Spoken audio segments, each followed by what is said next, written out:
క్రీస్తునందున్న ప్రియులకు ప్రేమతో వందనాలు తెలియజేయుచున్నాను. ఆగస్టు నెల 1వ తేదీ 2024. ఈరోజు దావీదు గారి ద్వారా దేవుడు మనకు చేస్తున్న వాగ్దానం ఏమిటనగా, కీర్తనల గ్రంథము 94వ కీర్తన 14వ చరణం. యెహోవా తన ప్రజలను ఎడబాయువాడు కాడు, తన స్వాస్థ్యమును విడనాడువాడు కాడు. ఆమేన్. నా ప్రియమైన సహోదరి సహోదరులారా, స్వాస్థ్యము అనగా వారసత్వము అని అర్థం.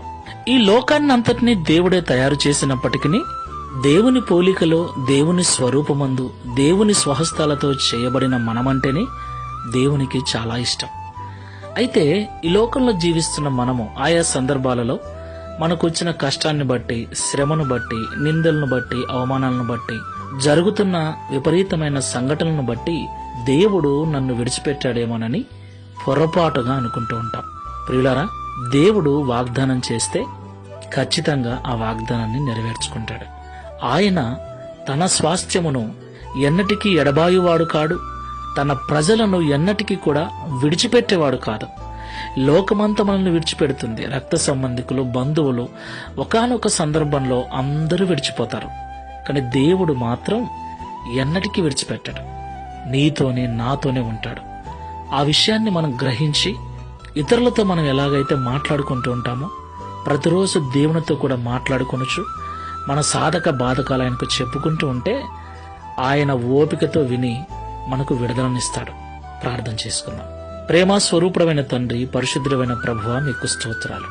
ఈ సృష్టినంతటిలో ప్రత్యేకంగా రూపించి, అలాగే నీ స్వాస్థ్యముగా, నీ సంపాద్య జనముగా, నీ సొత్తైన ప్రజలుగా మమ్మల్ని చేసుకున్నందుకు స్తోత్రాలు. అవునయ్యా, మేమంటే అంత ప్రేమ గనుకనే మేము నశించి నరకానికి పోకుండా ఉండుట కొరకు, మా కొరకు పరలోకాన్ని విడిచి భూలోకానికి వచ్చి మా కొరకు రక్తం కార్చి ప్రాణం పెట్టిన ప్రేమమూర్తివి నీవు. నీ ప్రేమను మరచి ఈ లోకంలో ఎవరో మాట్లాడట్లేదని, ఎవరో చూడట్లేదని, ఎవరో సహకరించట్లేదని, ఎవరో పిలవట్లేదని లోకము గురించిన బాధ మేము పడుతున్నాం.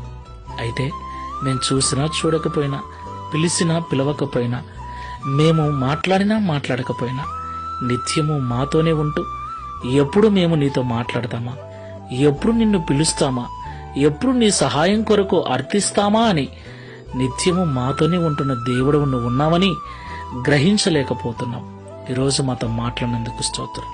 లోకమంతా విడిచిన మీరు మమ్మల్ని విడవరని మాట్లాడినందుకు స్తోత్రం. ఈ ప్రార్థనలో ఏకీవిస్తున్న మేమందరం కూడా ఈ విషయాన్ని గుర్తుంచుకొని ఈ లోకంలో జీవించినంత కాలం ఎన్నటికీ విడువని ఎడబాయని దేవుడు నిత్యము మాతోనే ఉన్నాడన్న ధైర్యముతో, విశ్వాసముతో ప్రార్థనాపూర్వకంగా ఈ లోకంలో బ్రతుకుటకు సహాయం చేయమని, గడిచిన మాసమంతా కాపాడిన మీరు ఈ మాసమంతా కూడా నీ కృపను తోడుగా ఉంచి నడిపించమని, తద్వారా ఈ దిన వాగ్దానమును మా అందరి జీవితంలో నెరవేర్చి నీ నామమును మహిమపరచుకోమని యేసు నామములో ప్రార్థిస్తున్నాము తండ్రి.